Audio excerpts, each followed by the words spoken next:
Shalom, meus amados irmãos. Nós começamos uma série de visões, revelações e entendimentos sobre Apocalipse no pós e no antes do arrebatamento. Eu comecei pelo final, né? Eu gosto de fazer isso, mas hoje eu vou dar a introdução para que vocês entendam, tá? Do que a gente está conversando. E eu quero que dessa forma de vídeo, tá? Que é uma forma de ficção, mas muito pronto para a realidade, eu tenho uma certeza assim quase total que vocês vão entender, tá? Então hoje eu vou começar a primeira parte. Eu não sei se poderia chamar a primeira parte, mas eu vou começar. Vamos lá. Em Israel, Judá tinha acabado de entrar no Shabat tradicional de todas as sextas-feiras, logo ao pôr do sol, que na maioria das vezes é entre as 18h30 e as 19h, de uma família extremamente ortodoxa judia. Durante toda a sua vida, ele observou as leis de Moisés e a esperança e a certeza de que o Machia esperado iria livrar o seu povo da opressão, perseguição, injustiça dos inimigos árabes muçulmanos e da grande besta que se revelava constantemente nas deliberações e posições da ONU, Organizações das Nações Unidas. Todos eles unidos para destruir Israel e a religião judaica cristã e todos os valores conservadores cristãos. Sim, ele sabia que somente o Machia, aquele que tem o poder, é imortal e faz milagres, poderia restabelecer a verdadeira religião de seus antepassados, Abraão, Isaque e Jacó. Como um bom judeu, estava meditando na passagem de Isaías 53, onde diz: Ora, quem creu em nossa pregação? E a quem foi revelado o braço de Yahvé? Ele cresceu diante dele como um broto tenro e como uma raiz saída de uma terra árida e estéril. Isaías 53. Ele não aparentava qualquer formosura ou majestade que pudesse atrair os seres humanos. Nada havia a seu aspecto físico pelo qual pudesse ser cativados. Pelo contrário, foi desprezado e rejeitado pelos homens. Viveu como um homem de dores. Experimentou todo o sofrimento. Caminhou como alguém de quem os seus semelhantes esconde o rosto. Foi menosprezado e nós não demos à sua pessoa importância alguma. E, no entanto, suas dores eram as nossas próprias enfermidades que ele carregava em seu ser. Sobre o seu corpo levou todas as nossas doenças. Contudo, nós o julgamos culpado e castigado por Deus, pelas mãos de Deus ferido e torturado. Mas, de fato, ele foi transpassado por causa de nossas próprias culpas e transgressões.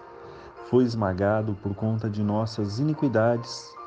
O castigo que nos propiciou a paz caiu sobre todo ele, e mediante suas feridas fomos curados. Em verdade, todos nós, como tal ovelhas perdidas, andamos errantes, cada ser humano tomou o seu próprio caminho, e Yahvé fez cair sobre ele a iniquidade de todos nós. Ele foi maltratado, humilhado, torturado, contudo não abriu a sua boca, agiu como um cordeiro levado ao matadouro, como uma ovelha que permanece muda na presença de seus tosqueadores. Ele não expressou nenhuma palavra. Por intermédio de julgamento tirano, ele foi preso. E quem pôde falar dos seus descendentes? Pois ele foi cefado da terra dos viventes por causa dos erros do meu povo. Ele foi golpeado, deram-lhe uma sepultura com os ímpios e ficou com o rico na sua morte. Embora jamais tivesse cometido injustiça, nem houvesse qualquer engano ou inverdade em sua boca. Contudo, foi do propósito de Yahvé torturá-lo e fazê-lo passar por toda dor. E embora o Senhor o tenha feito como oferta pelo pecado da humanidade, Ele verá a sua posteridade e prolongará os seus dias para sempre, e a vontade de Yahvé prosperará em suas mãos. Logo depois do sofrimento, ele contemplará o resultado da sua obra, o empenho de sua alma ficará satisfeito, mediante a sua sabedoria. O meu servo, o justo, justificará muitos e tomará sobre si mesmo as más obras dos seres humanos.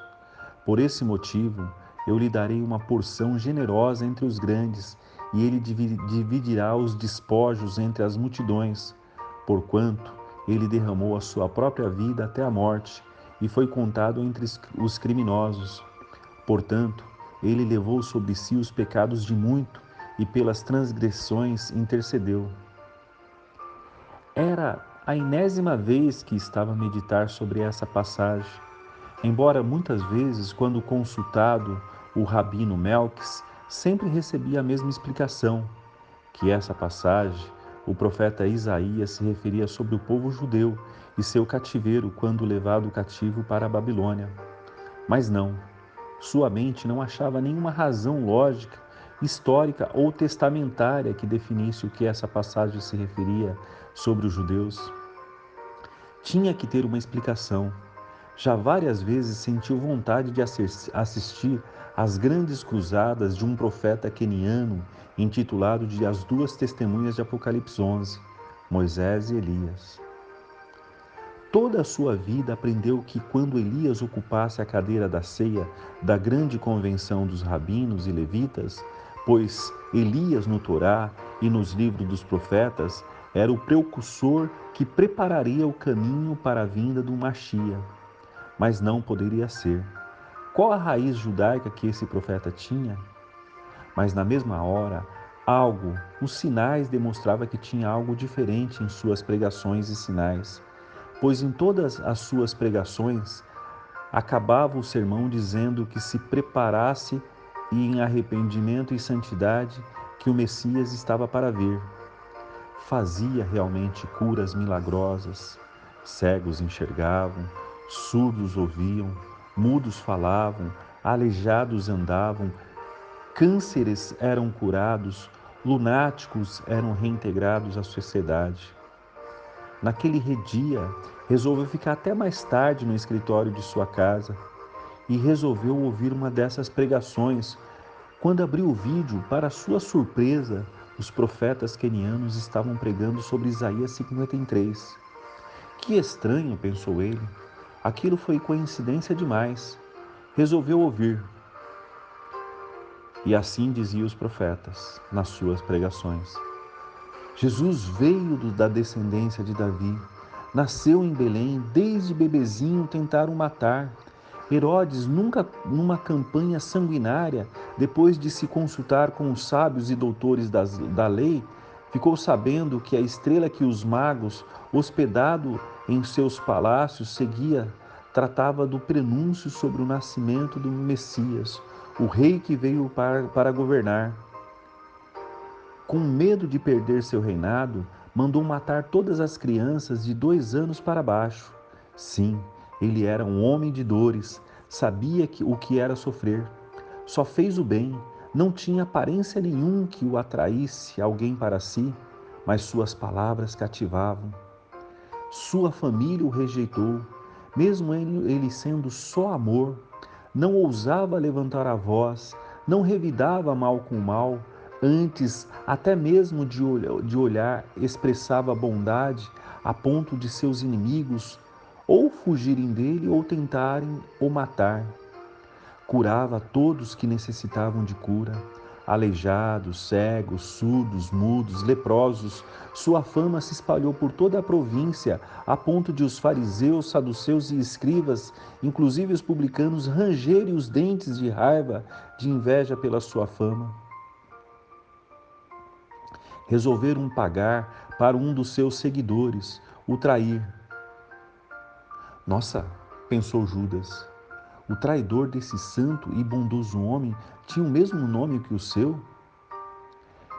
Estava muito ligado nessa pregação, até chegar ao ponto da crucificação, morte e ressurreição. Aquilo iluminou a sua mente e compreensão. Esse homem chamado Cristo tinha todos os atributos da passagem de Isaías 53 e as qualidades do Machia esperado. Aquela pregação causou um tsunami em sua mente. Aquilo explicou muitas perguntas que durante toda a sua vida ele fez. Será que foi enganado durante toda a sua vida? Resolveu ajoelhar, como de costume, e rezar ao Deus dos seus antepassados, Abraão, Isaque e Jacó. Uma luz, vinda do nada, de repente apareceu no escritório de sua casa, e de imediato iluminou todo aquele pequeno espaço.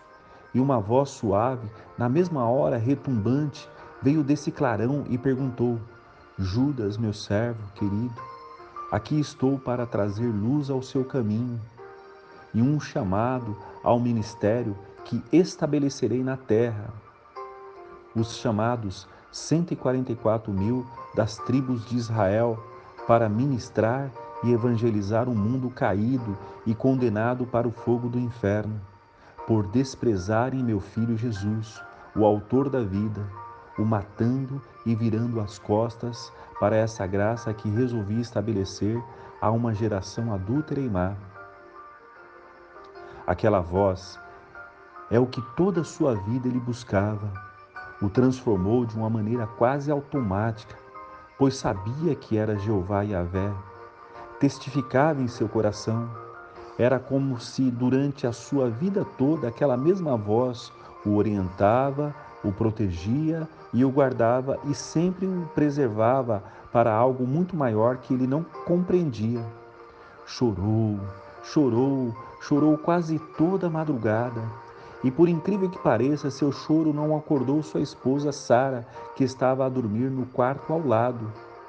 Quando olhou o relógio, já era 7 horas da manhã de sábado. Acordou com um estrondo de um som de buzinas, mas que entoava bem alto e forte como o som de trombetas.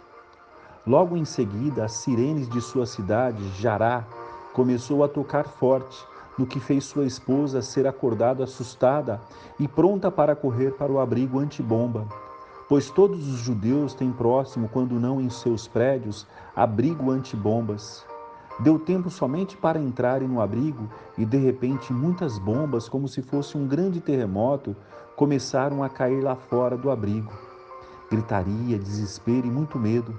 Mais ou menos uns 10 minutos de muito barulho, de bombas e estremecer no local, e de repente um silêncio quase sepulcral, mas medonho, mais medonho que as próprias bombas. Quase todos os abrigos de Israel é capacitado de energia autossuficiente, sistema de aviso e, quando não, TVs, para que seja esclarecida a situação. Tão logo a TV de seu abrigo foi ligada e a notícia que tanto temia veio a eles.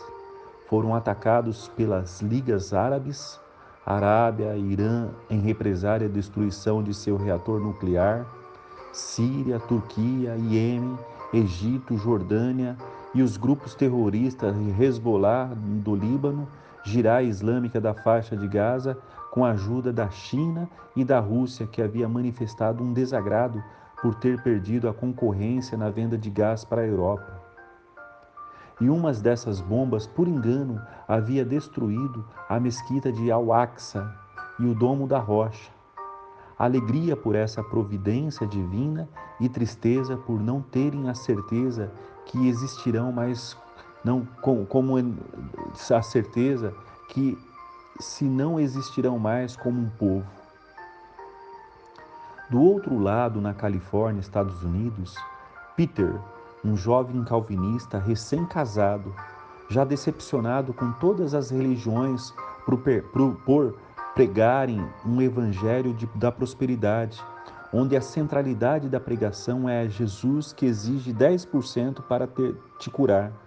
Não acreditava mais em todas essas religiões, pois só mudavam os nomes das denominações, mas a mensagem era a mesma, ainda mais que ao ler a instituição de uma religião universal denominada Crislã, dirigida pelo Papa Francis, onde todas as religiões se uniram em nome da paz e do amor, da harmonia e igualdade, resolveram em uma carta aberta se aderirem para que todos se tornassem uma única, a religião universal cristã. Isso foi o estupim para que ele resolvesse se afastar de sua religião calvinista e, chegando o tempo do seu casamento, colocar a aliança na mão de sua esposa Ellen, fez os votos divinos e uma festa com as duas famílias. Para que gastar tempo com pastores que só visam dinheiro? Chamar um pastor para celebrar meu casamento, cobrando quase $10.000. Que absurdo! Como abençoar minha união como um líder financeiro? E assim já haviam 2 meses que ele havia se casado no cartório e no religioso conforme seu entendimento de Deus. Ele mesmo invocou as bênçãos sobre a sua união, lendo a palavra de Deus, que conhecia basicamente. Aquela sexta-feira, dia 8 de abril, estava muito estranha. As pessoas na rua estavam mais iradas e em seu trabalho tudo havia saído errado e quase foi demitido pelo seu chefe do officer bancário de investimento. Sua esposa estava demorando para chegar do colégio onde eu era professora primária. Não tinha nada pronto para ele comer, no que foi obrigada a cozinhar algo para ele e para sua esposa, que já estava atrasada e o estava irritando por aquele atraso. De repente, ele ouviu um som forte, um estrondo como um som de buzinas de carro, mas com um eco mais forte que reverberava por todo o céu e muito forte em seus ouvidos, num impacto astrondoso.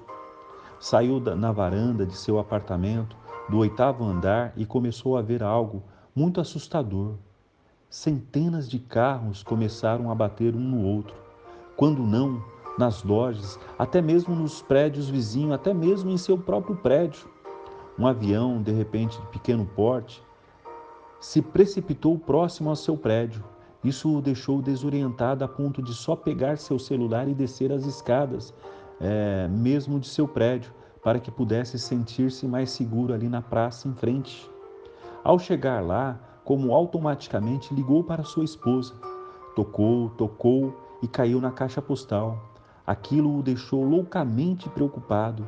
Será que teria acontecido alguma coisa com a sua esposa? Nem bem desligou o celular, começou a correr loucamente em direção à escola onde sua esposa trabalhava, a alguns quarteirões de sua casa. Seu coração quase entrou em colapso quando, ao chegar, viu que a escola em que ela trabalhava estava em chamas e o corpo de bombeiro tentando apagar o fogo. Tentou, sem sucesso, atravessar a contenção, que foi impedido. Desesperado, começou a gritar por sua esposa: Ellen, Ellen! Uma jovem que estava por perto, percebendo seu desespero, se apresentou e disse que o reconheceu pela foto que sua colega de trabalho, Ellen, havia mostrado dele em sua felicidade de casamento. E tentou o acalmar, dizendo que havia visto a sua esposa Ellen ajudando as crianças a saírem das salas de aulas tranquilos. Estava ela ainda dizendo quando ele correu, conseguindo se desvencilhar dos guardas que continham as multidões e, disparando em velocidade por ter avistado sua esposa, a abraçou e juntos choraram.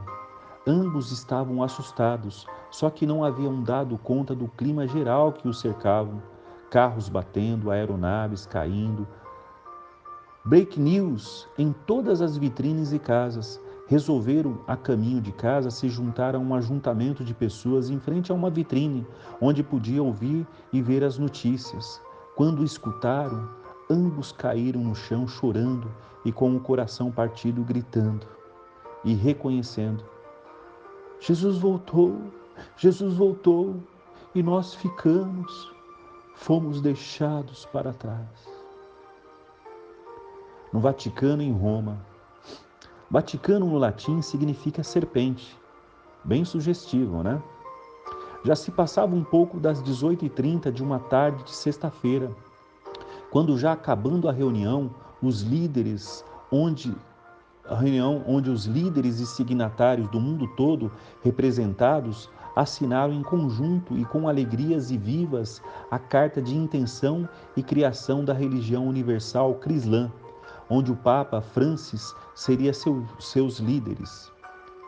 As igrejas do mundo todo, grandes e pequenos templos, por terem recebido grandes somas de dinheiros e promessas de serem abastecidos periodicamente por outros maiores volumes, aderiram e venderam, doaram seus membros. As ovelhas que deveriam pertencer somente a Cristo foram vendidos, entregues a um falso pastor, um falso líder, o falso profeta. Estavam todos eles comemorando com bebidas e mulheres seminuas, quando de repente ouviu-se um estrondo, um som que parecia de buzinas ou ainda trombetas, bem alto, quase ensurdecedor. Com isso, a cobertura da Capela Sistina veio abaixo, matando alguns que estavam lá, pois essa reunião para a comemoração, como dito, estava representada por líderes do mundo todo. Foi um Deus nos acuda. O chão do Vaticano, do começo ao fim, foi rachado, uma grande rachadura que engoliu parte dos belos edifícios, matando a muitos. O Papa Francis conseguiu escapar antes de ver um raio vindo do céu que, como uma chama incandescente, tocou fogo no que sobrou do chamado Vaticano. Parecia um ataque espacial, pois uma chama, como se fosse um raio laser, incendiou tudo aquilo que se chamava Vaticano, o que era adorado por todos os povos e nações do mundo todo. Como um passe de mágica, podia-se ouvir Apocalipse 18, do 2 ao 24, que está escrito: caiu a grande Babilônia e se tornou morada de demônios, e coito de todo o espírito imundo, e coito de toda ave imunda e odiável, porque todas as nações beberam do vinho da ira da sua fornicação, e os reis da terra fornicaram com elas, e os mercadores da terra se enriqueceram com a abundância de suas delícias. E ouvi outra voz do céu que dizia: sai dela, povo meu, para que não seja participante dos seus pecados e para que não incorras nas suas pragas, porque já os seus pecados se acumularam até os céus. E Deus se lembrou da iniquidade dela, tornar-lhe a dar a ela vós o que ela vos tem dado, e retribuiu-lhe em dobro conforme as suas obras. No cálice em que vos deu de beber, dar-lhe a ela em dobro, quando ela se glorificou e em delícias esteve. Foi-lhe outro tanto de tormento e pranto, porque diz em seu coração: estou assentada como rainha, e não sou viúva, e não verei o pranto. Portanto, num dia verão as suas pragas, a morte e o pranto e a fome, e será queimada no fogo, porque é forte o Senhor Deus que a julga. E os reis da terra que fornicaram com ela e viveram em delícia, e chorarão, e sobre ela plantearão, quando virem a fumaça do seu incêndio, estando de longe pelo temor do seu tormento, dizendo: ai, ai daquela grande cidade de Babilônia, aquela forte cidade, pois em uma hora veio o seu juízo, e sobre ela choram e lamentam os mercadores da terra, porque ninguém mais compra as suas mercadorias de ouro e de prata e de pedras preciosas, de pérolas e de linhos finos e de púrpura e de seda e de escarlata, e toda madeira odorífera, e todo vaso de marfim, e todo vaso de madeira preciosíssimo, de bronze, de ferro e de mármore, e canela e perfume, e mirra, e incenso e vinho, e azeite e flor de farinha, e trigo, e gado, e ovelha, e cavalos, e carros, e corpos, e almas de homem, e o fruto do desejo de sua alma foi-se de ti, e todas as coisas gostosas e excelentes se foram de ti, e não mais a acharás. Os mercadores dessas coisas dela se enriqueceram, estarão de longe pelo temor do seu tormento, chorando e lamentando e dizendo: ai, ai daquela grande cidade que estava vestido de linho fino, de púrpura e de escarlata, e adornada com ouro e pedras preciosas e pérolas, porque numa hora foram assoladas tantas riquezas, e todo piloto, e todo que navegava em naus, e todo marinheiro, e todos que negociam no mar se puseram de longe, vendo a fumaça do seu incêndio, clamavam, dizendo: Que cidade semelhante a esta grande cidade? E lançaram pó sobre as suas cabeças e clamaram, chorando e lamentando e dizendo: Ai, ai daquela grande cidade na qual todos os que tinham naus no mar se enriqueceram em razão de sua opulência, porque numa hora foi assolada. Alegra-te sobre ela, ó céu, e vós santos apóstolos e profetas, porque já Deus julgou a vossa causa quanto a ela. Um forte anjo levantou uma pedra como um grande mó e lançou no mar, dizendo: Com igual ímpeto será lançado Babilônia, aquela grande cidade, e não será jamais achada, e em ti não se ouvirá mais a voz dos arpistas, dos músicos e dos flautistas e dos trombeteiros, e nenhum artífice de arte alguma se achará mais em ti. O ruído do mó em ti não se ouvirá mais, e a sua luz de cadeira não mais luzirá em ti. A voz do esposo e da esposa não mais em ti se ouvirá, porque os teus mercadores eram grandes na terra, porque todas as nações foram enganadas pelas suas feitiçarias, e nela se achou o sangue dos profetas e dos santos e de todos que foram mortos na terra. Enquanto isso, no Quênia, na África, falta 15 minutos para meia-noite. Os profetas quenianos, as duas testemunhas de Apocalipse 11, está no meio de sua pregação no estádio de Kakamega, quando de repente eles ficam em silêncio, como em transe. Quem os acompanha sabe que se trata de comunicação e comunhão com Deus, pois os mesmos têm a capacidade de assistir diante do trono de Deus, tudo em silêncio, quase 15 minutos restante para meia-noite, quando se vira para os presentes e numa voz diz: Peço para que os obreiros, todos eles se sentem. E logo em seguida pronunciam: Está tudo consumado. E com um som retumbante de um estrondo, o som de trombeta, quase ensurdecedor, desaparecem juntamente com muitos que ali estavam. Pânico, choro, confusões, multidões caem no chão, enquanto outros correm desesperados, tiros, choros, grande confusão. As pessoas desesperadas sabem o que aconteceu. Como sempre anunciado, há quase 20 anos, quando surgiram pregando arrependimento e santidade no Quênia, sim, Jesus veio e levou sua noiva preciosa, sua igreja santa e amada, e arrebatou seus servos, as duas testemunhas de Apocalipse 11, para um lugar desconhecido até começar a segunda etapa das suas missões em Israel. Muitos, mas muitos mesmos ficaram, ovelhas, pastores, bispos e arcebispos, líderes grandes e pequenos, crianças e adultos, muito haviam falhado em suas preparações para a chegada do Messias. Ovelhas rebeldes queriam o pão, mas não submissão à santidade, ficaram. Pastores sênios que viviam uma vida dupla e em pecado sexual, ficaram. Bispos que abusaram de suas posições e se escondiam em seus títulos, ficaram. Arcebispo que abusaram de seus cargos, maltratando os rebanhos e humilhando seus comandados, haviam ficados. Como algo repentino, foram apagados a chama de Deus, a luz do Espírito Santo, a vida de Deus foi embora de suas vidas. Se encontravam em trevas e totalmente tristes, angustiados, desanimados, sem nenhuma forma ou orientação do que fazer. No reino espiritual, o arcanjo Miguel, nesse dia, foi chamado à sala do trono pelo ancião de dias, o grande eu sou, Deus Pai, El Shaddai, El Olam, Jeová Jiré. Como sempre, era uma alegria indizível sempre que Deus o chamava para dar-lhe instrução. Ao entrar, aquela visão sempre derretia seu coração e fazia-se prostrar em terra e depor-lhe sua coroa diante do trono e saudar ao Pai, Criador de todas as coisas existentes no céu e embaixo do céu e em todas as galáxias com a saudação: Santo, Santo, Santo é o Senhor Deus Todo-Poderoso, que era e que há de vir.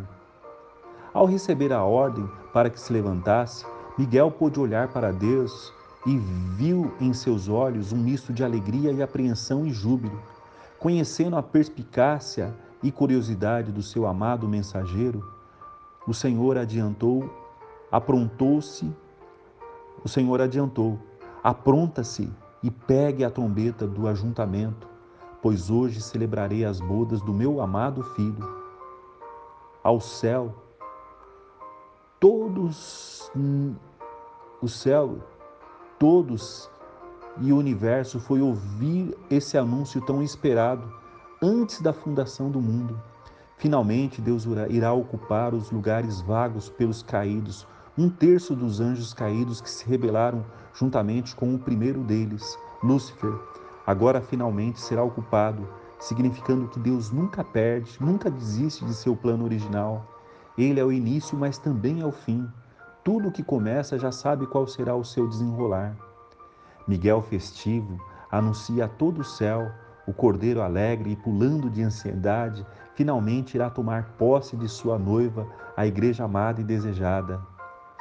Quando saem dos portais celestes, já pairando sobre os montes das oliveiras em Jerusalém, só que no plano espiritual, Miguel toca a trombeta que lhe foi dado por Deus Pai para acolher, ajuntar, resgatar, buscar a noiva amada de Cristo. Quando uma multidão de povos, línguas e nações vinda de todos os lugares do planeta Terra, os que estavam mortos, primeiro ouviu-se um grande estrondo, como de bomba ou som de trombeta. Os que estavam no pó da terra foram despertos. Os que morreram no mar foram despertos. E em todas as situações, os santos de todas as épocas foram despertos e se convergiram diante do Monte das Oliveiras em Betânia. Logo em seguida, os motoristas, aviadores, advogados, industriários, pastores, médicos, psicólogos, todos os povos de todas as nações, povos e línguas que estavam em seus afazeres diários, sumiram, desapareceram, de repente, deixando suas vestes humanas e se juntaram àquela grande multidão. Assim que Cristo viu que todo aquele que o Pai lhe deu, todos eles estavam ali, não faltando nenhum, agradeceu a Miguel e a Gabriel por excelente trabalho de ter preparado e conduzido sua noiva, a Igreja Santa. Os abraçou e os agradeceu a esses 2 arcanjos maravilhosos que testemunharam todas as coisas que cumpriram suas tarefas, agora recebendo nova incumbência que seria agora a preparação final de Israel. Recebeu da mão desses 2 testemunhas e tomou cada um dos santos pelas mãos. Subiram nos degraus gloriosos e com isso a nuvem de Deus abriu e essa grande multidão de povos, línguas e nações entraram no gozo do seu Senhor para celebrar as bodas do Cordeiro durante 7 dias de grande convívas e festas, que significará 7 anos de tribulação e grande tribulação aos rebeldes que ficaram sobre a terra e não ajuntaram o óleo e não prepararam as suas vestes. Bem, meus amados irmãos, esse vídeo ele foi um pouquinho mais longo, mas eu queria terminar essa primeira parte para que vocês possam entender que nós estamos na iminência de acontecer exatamente isso. Que você possa entrar, que nós possamos entrar nos que foram ajuntados para entrar nas bodas do Cordeiro. Porque os que ficarem aqui na terra, eu já li a introdução para vocês, será terrível. Fome, peste, guerra, perseguição, muitas mortes e a submissão ao governo diabólico. Que possamos, em nome de Jesus, entrar pelas portas da graça. No poderoso nome de Jesus. Amém.